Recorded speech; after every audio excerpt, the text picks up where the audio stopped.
প্রায় 19 থেকে 20 দিন পর তোমাদের সঙ্গে ভিডিও শেয়ার করছি। এতদিন ভিডিও করিনি ঠিকই, তবে একটু একটু করে ভিডিও করে রেখেছি। আজ সেইগুলোই সুন্দরভাবে এডিট করে তোমাদের সামনে শেয়ার করছি। অন্য দিনের থেকে আজকের ভিডিওটা একদমই আলাদা, কারণ এখানে প্রায় 10 থেকে 15 দিনের ভিডিও আছে। কি হয়েছে, কেন করিনি এতদিন ভিডিও, সবটাই তোমাদের সঙ্গে শেয়ার করব। পুরো ভিডিওটা দেখতে থাকো, আশা করছি সবটাই তোমরা বুঝতে পারবে। টমিকে হালকা করে মা একটু বকা দিয়েছে আর একটু মেরেছে, তার কারণ রাত এখন বাজে 11টা, ও কিছুতেই এই ঘরে আসছে না, ও ওই ঘরেই থাকবে। আর তোমরা জানো যে ওই ঘরে বেশিক্ষণ থাকবে না, বাচ্চাদের মতো রাত হলে তখন অস্থির হবে, তখন এই ঘরে আসার জন্য আবার কিন্তু দরজার মধ্যে পুরো অত্যাচার করবে। তাই মা তাকে এই ঘরে নিয়ে আসে, আর মা তাকে ঘুম পাড়িয়ে দিয়েছে, মানে বিছানা করে দিয়েছে। আর বিল্লিটা সুকেসের উপরে উঠেছে, মানে যে যা জায়গার মতো কিন্তু ঘুমিয়ে পড়েছে। তারপরে সকালবেলা যেহেতু আমরা সব কিছু রেডি ছিল, তোমরা জানোই কিছুদিন পর বলেছিলাম যে মায়ের অপারেশন আছে, তো তার জন্য মায়ের কিছু নিজস্ব শরীরের সমস্যা ছিল আর টাকা পয়সার দিক থেকেও একটু সমস্যা ছিল। তো সেইগুলো সমস্যার সমস্ত কিছু সমাধান করে সমস্ত টাকা পয়সা রেডি করে আজকে মাকে নিয়ে যাচ্ছি নার্সিংহোমে অ্যাডমিশন করানোর জন্য। আমরা আমাদের দিক থেকে ভেবেছিলাম, তো তারপর কিন্তু বাসে যেহেতু সরকারি বাস এখন ফ্রি, আধার কার্ডের টিকিট কেটে মা আর আমি দুজন মিলে বসে পড়েছি। তো তারপর কিন্তু আমরা চলে এসেছিলাম নার্সিংহোমে, আমার বোনু যেখানে থাকে সেখানে। তো এটা শিলিগুড়ির দিশার নার্সিংহোম, তো সেখানে এসেছি। তারপরে মায়ের সমস্ত রিপোর্ট ডাক্তারবাবু দেখলেন। আগে থেকেই অনেক দিন, মানে প্রায় 2 বছর আগের থেকেই মায়ের ওটি করানোর কথা ছিল, কিন্তু মা চেয়েছিল আমাদের বিয়ের পর এটা করাবে। হঠাৎ করে 1-2 মাস থেকে মায়ের এতটাই পায়ে ব্যথা হচ্ছিল, তোমরা জানোই যে মা দাঁড়াতেই পারছে না, মা কিছু কাজই করতো না, শুধু শুয়ে থাকতো। একটা মানুষ কতদিনই বা এইভাবে শুয়ে থাকে। তাই তাড়াহুড়ো করে কিন্তু মায়ের ওটির ব্যবস্থা করানো হয়। তারপরে মাকে ওটি করানোর জন্য নিয়ে যাওয়ার পর সেখানে মাকে না করে দেওয়া হয়েছিল, কারণ মায়ের শরীরে প্রচণ্ড অ্যালার্জি ছিল, আর অ্যালার্জির কারণে নাকি ওটি করানো যায় না, কেন কি স্যালাইন চলবে, সেলাইটা অনেকটা বড় হবে, সেগুলো সমস্যা হবে তাই। তারপর সেখান থেকে বাড়ি আসার পর আমি এতটাই অসুস্থ হয়ে পড়ি যে আমাকে সঙ্গে সঙ্গে হাসপাতালে আনা হয়নি। আমি 3 দিন বাড়িতে অসুস্থ অবস্থায় ছিলাম, এতটাই অসুস্থ যে আমি স্নান, খাওয়া দাওয়া, ব্রাশ কিচ্ছু করতে পারতাম না, শুধু শুয়ে থাকতাম মাথার মধ্যে একটা ভিজে গামছা দিয়ে। তারপরে মা বাবা দেখছে, আর মায়ের হাতে ছিল 5টা দিন। 5 দিন পর মার ওটি ছিল। সেদিন মাকে নিয়ে আমি শিলিগুড়ি থেকে কিন্তু জলপাইগুড়ি রিটার্ন আসি। তারপরে এসেই আমার শরীরটা প্রচণ্ড খারাপ হয়। তারপর 3 দিন বাড়িতে থাকার পর 4 দিনের দিন আমি কিন্তু চলে যাই হাসপাতালে। আমাকে মা বাবা দুজন মিলে হাসপাতালে নিয়ে এসে ভর্তি করিয়ে, এখানে যেহেতু বাবার থাকা যাবে না তাই মা ছিল। আর তোমরা জানো যে মা এত রাত এখানে থাকতে পারবে না, কারণ এখানে মা যেই মানে সুবিধাটা বাড়িতে পেত সেটা এখানে একদমই নয়। সেই অবস্থায় কিন্তু বুনু কিন্তু আমাকে বিকেলবেলা হাসপাতালে আনা হয়েছে, মানে ওই 4টে-5টার সময়। তখনই বুনুও খবর পায়, আর বুনু কিন্তু তখন ওই ছুটি নিয়ে চলে আসে আমার এখানে, কেন কি বাড়িতে একা মা, আর মা আমাকে সামলাতে পারবে না। তোমরা জানো আমি মাকে এতদিন সামলিয়েছি আর সমস্ত কাজ করেছি। যেহেতু এখন আমি অসুস্থ, তাই বুনু এসেছে আমার এখানে থাকার জন্য। আর এখানে কিন্তু একজন থাকতে হয়, বাড়ির লোক, যেহেতু স্যালাইন চলে, পার্সোনাল কাজ থেকে সেগুলো নিয়ে যাওয়া, ধরা, এসবের জন্য। তারপরে মা চলে যায়, আমি আর বুনু হাসপাতালে ছিলাম, মানে রাতটা আমি আর বুনু একসঙ্গেই কাটিয়েছি। তারপর সেখানে ছিলাম, আর মা আসেনি, কেন কি মা বাড়িতে খুব কষ্ট করে রান্না করে আমার জন্য পাঠিয়েছিল। তারপর হাসপাতালে আমি 2 দিন থাকার পর অনেকটা সুস্থ হই। সুস্থ হওয়ার পর বাড়ি আসি। বাড়িতে এসে দেখি আমার বুনু এসেছে, মানে আমার নিজের বুনু, আবার আমার মামার মেয়ে, দুজনই এসেছিল, যেহেতু বাড়িতে কাজ করার মতো কেউ নেই। আর বুনু তো ছুটি নেই, ও একদিনের জন্য ছুটি নিয়ে এসেছে, যেহেতু আমি হাসপাতালে ছিলাম, মা সামলাতে পারবে না, তাই বুনু এসেছে। আর এই যেটা আমার মামার মেয়ে। এখন আমি যেটা করব, যেহেতু আমি অসুস্থ ছিলাম, তাই আমাদের যতই আমি অসুস্থ থাকি না কেন সমস্ত কিছু আমার কাছেই থাকে, আর সেগুলো কিন্তু আমাকেই সামলাতে হয়। তারপরে আমি দাদুকে কিছু রিপোর্ট দিই। আমার ওখানে ইসিজি টেস্ট করানো ছিল, ব্লাড টেস্ট ছিল, ইউরিন টেস্ট ছিল, সেগুলো আমি যেহেতু তাড়াতাড়ি ছুটি নিয়ে চলে আসি, ডাক্তারবাবুকে বলে আমার ছুটি লাগবে, কেন কি মায়ের ওটি আছে, একদিন বাদেই মায়ের ওটি। আমাকে যদি 2 দিন হাসপাতালে রাখে তাহলে কিন্তু হবে না, মানে আমি 2 দিন ছিলাম, আরও 2 দিন রাখার কথা ছিল, 4 থেকে 5 দিন। কিন্তু আমি ডাক্তারবাবুকে বলে ছুটি নিয়ে নিই, আর যেহেতু আমার ছুটি হয়ে যায় তাই আমি কিন্তু কোনোরকম রিপোর্টে যেই টেস্টগুলো করানো হয়েছিল সেগুলোর রিপোর্ট পাইনি। তাই দাদুকে পাঠিয়েছি রিপোর্ট আনতে। আর কিছু ওষুধ দেওয়ার ছিল আমি হাসপাতাল থেকে, আমি আর আমাকে ছুটি করাতে মা গিয়েছিল। তো তারপর কিন্তু আমি এতটাই তাড়াহুড়ো করে বাড়ি আসি যে মেডিসিনটা নিতেই ভুলে গিয়েছি। তারপরের দিন দাদুকে দিয়ে পাঠিয়েছি রিপোর্টগুলো আর মেডিসিনগুলো আনার জন্য। আর মাকে পাঠিয়েছিলাম ব্যাংকে, কেন কি তোমরা যেন এখন চলছে ডিবিটি লিঙ্ক, আধার লিঙ্ক এসব। মা যদি এগুলো না করে ওটিতে চলে যেত তাহলে তো আর মা এগুলো করতে পারতো না। তাই মায়ের যেহেতু হাতে সময় ছিল, তাই মা কিন্তু টোটোতে করে বুনুর সঙ্গে গিয়ে ব্যাংকে ডিবিটি লিঙ্কটা করে আসে। তো আজকে সেই দিনটা যেদিন মাকে নিয়ে যাওয়া হবে নার্সিংহোমে অপারেশনের জন্য। সে অনেক দিন ধরেই কিন্তু ডেট হচ্ছিল না। আর মায়ের কিছু সমস্যা ছিল, ওই তোমাদের দেখালামই যে মায়ের অ্যালার্জির মতো ছিল, দাঁত যেগুলো হয় ছোট করে হয়, তারপরে পুরো হাত পায়ে ছড়িয়ে যায়, সেইগুলো ছিল। তো তারপরে ওষুধ দেওয়ার পর সেগুলো কিন্তু খেয়ে কমে গিয়েছিল, ওখান থেকে ওষুধ দিয়েছিল। তো তারপর আজ সেখান থেকেই বলা হয়েছিল যে সমস্ত কিছু শরীরে যত কিছু আছে, শাখা বলা, তারপর কানের টানে, সেগুলো খুলতে। আর আমাদের মধ্যে যারা আর কি বিবাহিত তারা কিন্তু একদমই হাত কখনো খালি করে না। তাই মা একটা হাতে শাখা খুলেছে আর একটা হাতে শাখা রেখেছে, সেটা মাইক্রোপড দিয়ে হয়তো তারা চিপকে দিয়েছিল, কিন্তু মা কখনোই হাত ফাঁকা করছিল না। আর মা এমনি এখন চুড়ি পরে যাচ্ছে, ওখানে গিয়ে হয়তো চুড়িগুলো খুলে দিবে। একটা হাতে কিন্তু শাখা মা রেখে দিয়েছে, আর ওখানে গিয়ে কিন্তু শাখা পলা, সিঁদুর এসব কানে টেনে যত কিছু আছে সমস্ত কিছুই খুলে দেবে। আমি একটু পরে যাব, আমার কিছু কাজ আছে। আর যেহেতু ওখানে গিয়ে ওটি হবে, তাই মা অনেকটা টাইম নিয়ে গিয়েছিল যেন একটু রেস্ট করতে পারে, নয়তো জানোই প্রেশার হাই হয়ে গেলে আবার সমস্যা হবে। তারপরে আমরা তাড়াহুড়ো করে গিয়ে দেখি মাকে কিন্তু পুরো রেডি সেডি করে ওটিতে নিয়ে যাবে। সেই মুহূর্তে আমরা গিয়ে পৌঁছাই মাকে একটু দেখার জন্য। তারপর দেখো এখানে মাকে এমার্জেন্সিতে রাখা হয়েছিল, তো সেখানে মায়ের সমস্ত কিছু রেডি করে এখন মাকে নিয়ে যাওয়া হচ্ছে লিফটে করে ওটিতে, যেখানে মায়ের অপারেশন হবে সেখানে। তো আমরা কিন্তু ঠিক সেই মুহূর্তে গিয়ে সেখানে পৌঁছই। তো এখানে মাকে নিয়ে যাচ্ছে, এখানে বাবা বুনু আছে, আমিও গেলাম। তো এখন এই তো মাকে লিফটে ওঠানো হচ্ছে। আর একটু লেট করে গেলে হয়তো বা দেখা হতো না, মাকে কিন্তু ওটিতে নিয়েই যেত। তো আমরা টাইম মতোই পৌঁছেছি। তারপর এখন দেখো এখানে দাঁড়িয়ে আছি লিফটের জন্য। আর মায়ের জানো যে তোমরা যে মায়ের পায়ে প্রচণ্ড ব্যথা, যে মা থাকতেই পারত না। আর মায়ের যেটা হচ্ছে, তোমরা অনেকেই জিজ্ঞাসা করেছে যদি কিছু সমস্যা না থাকে তাহলে বলতে, যে মায়ের কিসের অপারেশন হবে। তো মায়ের কিন্তু স্পাইনালের অপারেশন হচ্ছে, সেটা কোমরে হয়, যেটা যারা জানো তারা জানবে সেটা কেন হয় বা কিসের জন্য হচ্ছে। মা কখনো পড়েনি, কিছু হয়নি। আর মায়ের কোমর থেকে পায়ের যে রগটা আছে সেটা পুরো টান পড়তো, মা দাঁড়িয়ে থাকতে বসে থাকতে পারতো না, আর পাটা পুরো ঝিম ধরে থাকতো। তো যার জন্য মায়ের স্পাইনালের অপারেশনটাই হচ্ছে। আর এটা কিন্তু নিউরো ডাক্তার করছেন। তো নিউরো ডাক্তারের ওটি কিন্তু অনেক প্রাইস। আমাদের মতো নিম্ন মধ্যবিত্ত ফ্যামিলিতে এত টাকা অ্যারেঞ্জ করা খুবই টাফ ছিল, তবুও কিন্তু আমরা সেটা করেছি।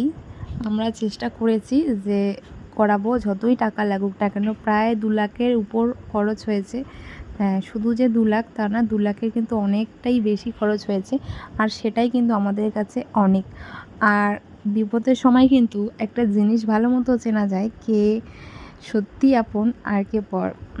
আমরা কিন্তু এটা বেশ বুঝতে পেরেছি যে কে আসলে কীরকম, কার ব্যবহারটা কীরকম। টাকা পয়সা দিয়ে হেল্প করা তো দূরের কথা, এমন এমন ব্যবহার পেয়েছি এক একজনের কাছ থেকে, সেগুলো বলে বোঝাতে পারবো না, মানে ধারণারও বাইরে। তো যাকগে, এই মায়ের খারাপ সময় গেল, আমারও খারাপ সময় গেল। এখন আমরা বুঝতে পেরেছি কে ভালো কে খারাপ, মানে মানুষের আসল রূপটা চেনা গেল। এটা কিন্তু ঠিক যে বিপদ আসলেই বোঝা যায় যে কে কীরকম। আর যেহেতু আমাদের উপর দিয়ে এত বড় একটা বিপদ গেল, তো আমরা কিন্তু বেশ বুঝতে পেরেছি যে কে কীরকম, আর মানুষ চেনার বাকি থাকলো না। তো যাকগে, সবারই খারাপ সময় আসে, আর আমাদেরও এসেছে, আর সেটা আমরা খুব ভালোভাবেই পার করতে পেরেছি। কারণ আমাদের কিছু কিছু মানুষ ছিল যেগুলো খুব খুব খুব হেল্প করেছে, হয়তো বলে বোঝাতে আমি পারবো না। নিজেদের লোকের থেকে অন্য লোক অনেক ভালো হয়। তো চলো, মাকে কিন্তু ওটিতে নিয়ে গেল, তোমরা দেখতেই পারলে। আর আমার হাতে ছিল ব্লাড প্যাক, মানে ব্লাড দেওয়ার যে একটা বক্স থাকে। মায়ের অনেকটা কাটানো হবে, তো যার জন্য অনেক রক্তের প্রয়োজন। সামান্য একটু কাটলেই কত রক্ত বেরোয়, আর মাকে সেটা কেটে টানা 7 ঘন্টা রাখা হয়েছে। তাহলে ভাবো কতটা বেরিয়েছে। তাই মাকে কিন্তু ব্লাডের প্রয়োজন। আর ওটি চলাকালীন মাকে ব্লাড দেওয়ার জন্য রাজি হয়ে যায়। তো তারপরে ওটির পর এই যে মাকে এখানে রাখা হয়েছে। আর যখন ওটি থেকে বের করানো হয়েছে তখন সবাই গিয়ে দেখছিল, মানে মা, বাবা, আমি, বোন, আমরাই ছিলাম, আর কেউ ছিল না। আর তারপর আমার মানে কি বলবো, সাহস হয়নি যে আমি মাকে গিয়ে দেখবো সামনে থেকে, আমি দেখতেও পারিনি। তো তারপর যখন ওটি রুম থেকে একটা আলাদা রুমে রাখে, সেখান থেকে ইসেতে শিফট করে, ওয়ার্ডে শিফট করে। তো সেখানে শিফট করবে তার আগে একটু বাইরে রেখেছে, তখন আমি গিয়ে দেখে এসেছিলাম। তারপরে কিন্তু আমরা শিলিগুড়ি থেকে 8টার সময় বাড়ি আসি, 8টা না 9:45টার সময় বাড়ি আসি। বাড়ি এসে যেহেতু তোমরা জানো যে বুনুকে আনা হয়েছিল মামার মেয়েকে, তো সে কিন্তু ভাত ডাল এসব করে রেখেছিল। আর যেহেতু ওখানে ব্লাড দিয়েছিল, তো আমারই কাছের একজন মানুষ, তো তাকে হচ্ছিলো এগুলো দিয়েছে, কিছু খাবার জিনিস, তারপর যা যা লাগে, তো সেইগুলো কিন্তু বুনুকে এসে দিয়েছি, সে খেয়েছিল। সকালটা কিন্তু একদমই আলাদা, কেন কি আজকে মা নেই, মা নার্সিংহোমের বেডে, আর আমরা বাড়িতে তাড়াতাড়ি করে কাজ করে কিন্তু আমরা আবারও চলে যাব মাকে দেখার জন্য। তো আমি কিন্তু অনেক অনেক কথা ছিল, আমি সেগুলো তোমাদের সঙ্গে শেয়ার করতেও পারছিলাম না। আর মাকে তখন যেই মুহূর্তে মায়ের ওটি হয়েছিল, মাকে 11টার সময় ওটিতে নিয়ে যায় আর বের করে 5টার সময়। টানা 7 থেকে 8 ঘন্টা আমরা ওখানেই বসেছিলাম, ওই ওটির বাইরে বসেছিলাম, কিছু খাইনি, কেউ কিছু খাইনি। ওখানে যারা যারা ছিল তারা আমরা কেউ কিছু খাইনি, কিছু খেতেই ইচ্ছে করছিল না সেই মুহূর্তে। বাড়ি থেকে একটু ভাত খেয়ে বেরিয়েছিলাম। আর এদিকে দেখো সকালবেলা বাবা করছে কান্না, আর এদের কান্না দেখে তো যখন মাকে ওটিতে নিয়ে যাওয়া হয় তখন মাও কান্না করছিল একটু, বাবাও কান্না করছিল। তো সেটাই এসে বুনু বলছিল যে ওরা কান্না করছে, তো আমি এখান থেকে বেরিয়ে এসেছিলাম।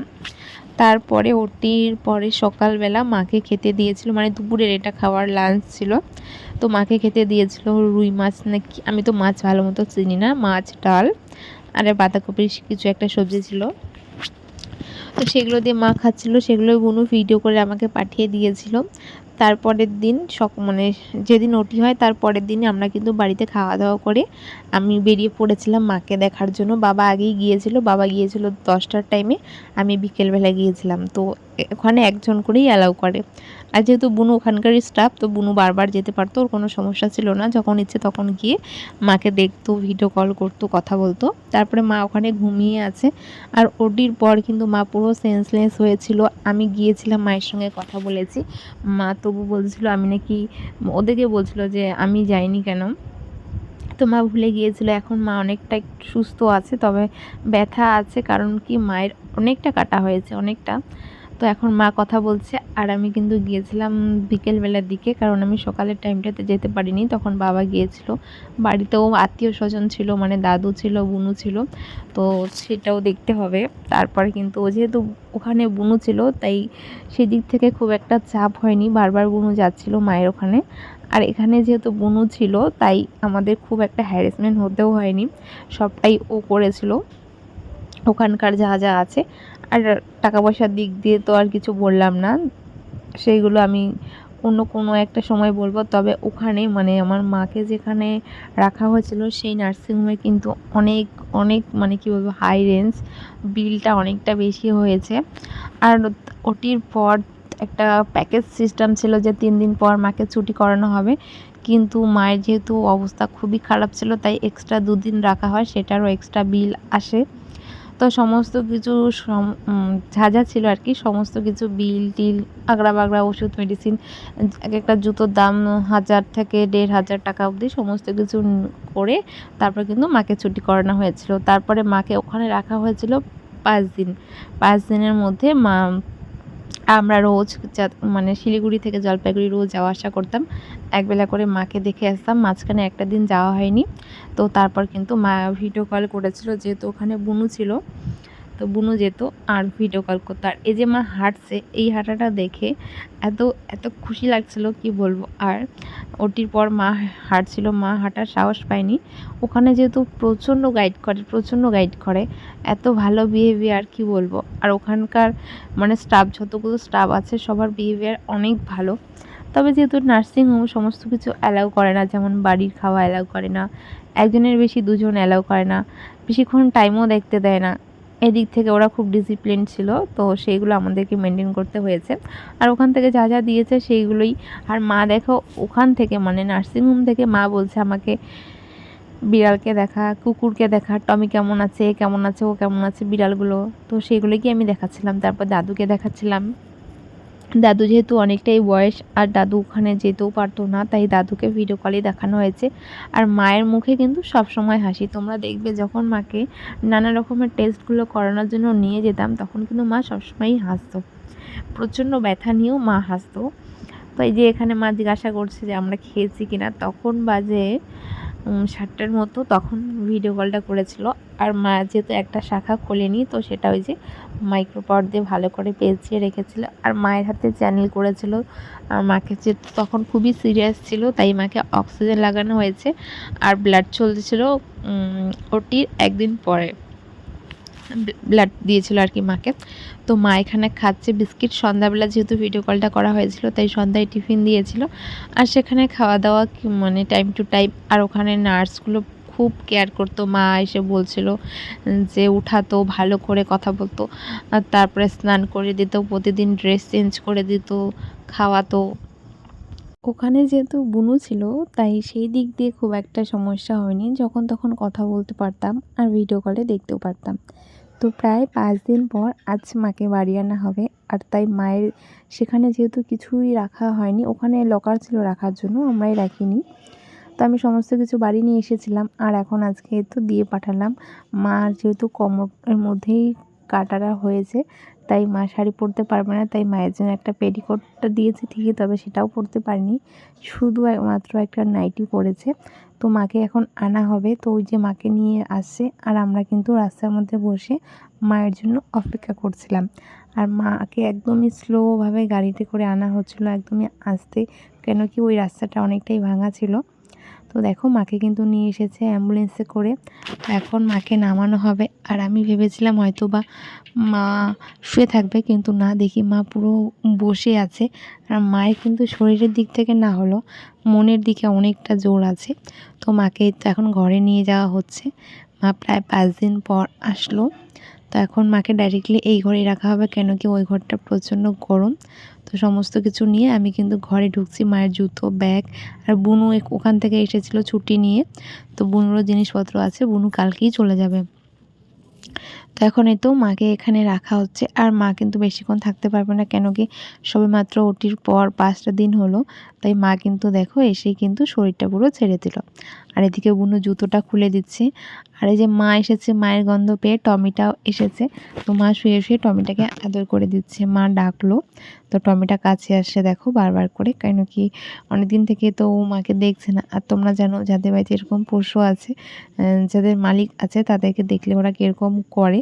তো ও বুঝতে পারছিল, ওরও মনটা খারাপ ছিল। আর মা এখানে শুয়ে আছে। আর বুনু এসেছে, মানে আমার মামার মেয়ে, সে কিন্তু এতদিন ধরে সে এখানেই ছিল।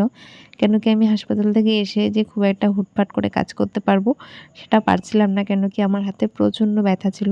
আমার 2 হাতেই চ্যানেল করা হয়েছে, এত ব্যথা। একটা হাতে চ্যানেল করার পর আমার স্যালাইন চলছিল না, সেখান থেকে খুলে অন্য হাতে আবার চ্যানেল করে দেয়। তো 2 হাতটা প্রচণ্ড ব্যথা ছিল। তো তারপরে কিন্তু বুনু মাকে মানে আমার যে বোন আছে সে মায়ের ড্রেসিং করে দিয়েছে। সেই দিক থেকে অনেকটা হেল্প হয়েছে, কেন কি তোমরা জানো অনেকটা বড় কাটা কিন্তু ড্রেসিং করতে 3 থেকে 400 টাকা নিয়ে নেয়। তো সেগুলো বুনু নিজেই করেছে। আর এখানে বুনু মাকে একটা আপেল, পেঁপে, বেদানা এগুলো ছুলে দিয়েছিল, সেগুলোই খাচ্ছে। এখন মাকে খাওয়া দাওয়ানোর পর আমি মেডিসিন দিয়ে দেবো। আর মেডিসিনের দেখে তো আমার পুরো মাথা ঘুরে গেল, এতগুলো মেডিসিন দিয়েছে। আরও ছিল অনেক কিছু, তো এখন এগুলো আমি দিয়ে দিচ্ছি। তো আজকে ভিডিওটা বেশি বড় করব না, কেন কি আজকে ভিডিওটা অনেকটা বড় হয়েছে। বাকি যেগুলো হয়েছে সেগুলো আমি আর একটা ভিডিওতে দিয়ে দিব।